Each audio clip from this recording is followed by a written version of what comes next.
Welcome back, friends. Today we're talking about meditation.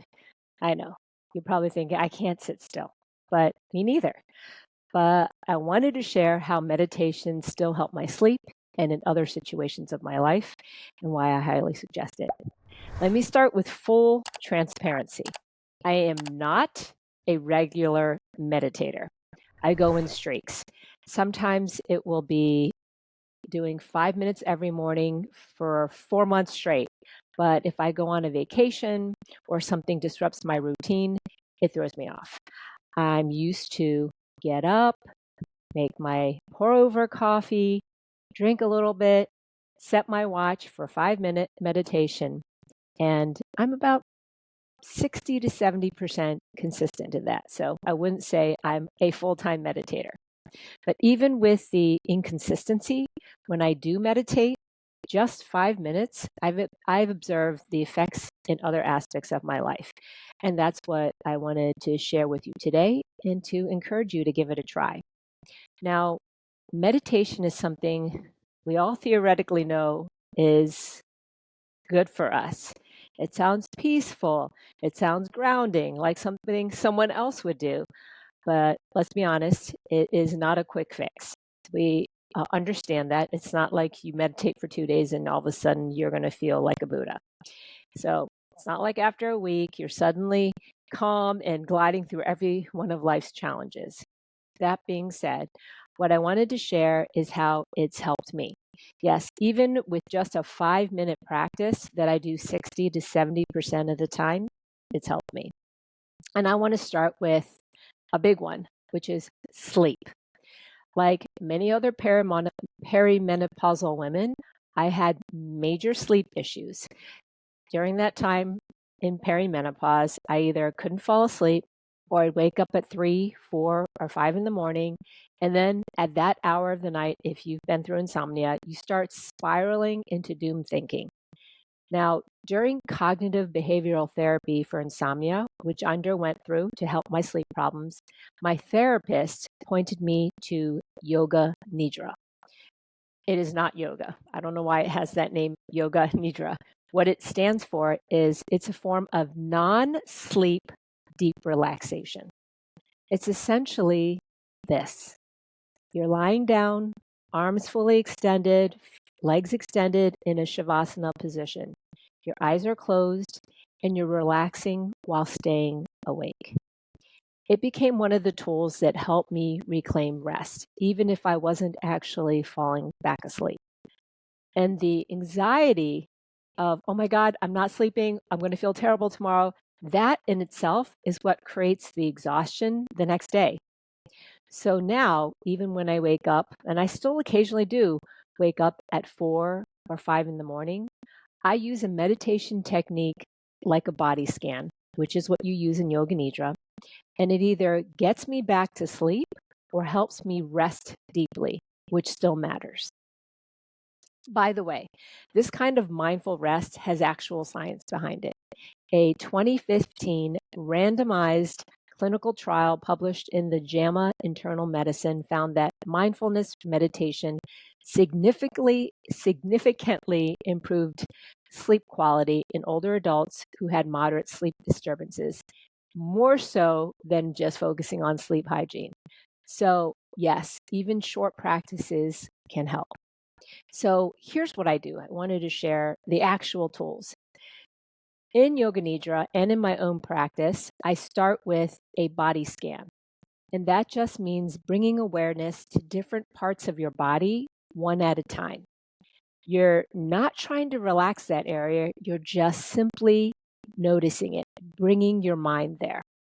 The goal is to gently tether your wandering mind to the present, your body, instead of letting the mind spiral into everything else, which it has a tendency to do, as we all know.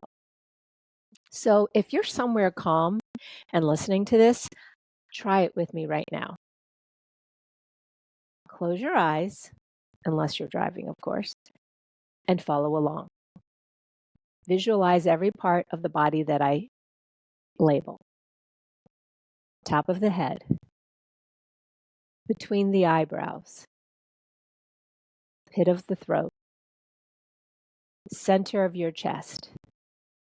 Left nipple, right nipple, right shoulder, right elbow, right wrist, right thumb, index finger, middle finger, ring finger, pinky, wrist, elbow, shoulder, left shoulder. And essentially you do this all the way down to center between the pelvis, right hip, all the way down, and if you were doing it yourself, until you reach your big toe to pinky toe, and then bring it back up to your body. If you still find your mind wandering, I literally will keep going through the scan. And know that your mind will wander, and that is totally okay. You just bring it back to the body scan. And that's the practice. Sometimes from there, I'll go into breathing, just focusing on the breathing. But personally, I like this much more than focusing only on my breath.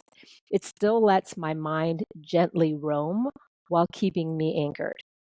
So when I meditate in the morning, I set my watch for 5 minutes and I do this exact thing that I just said to you.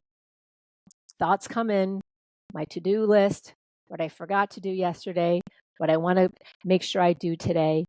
But then I come back to my body scan. And here's the thing.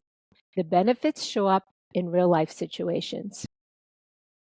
A year ago, I had to get an MRI of my heart and brain.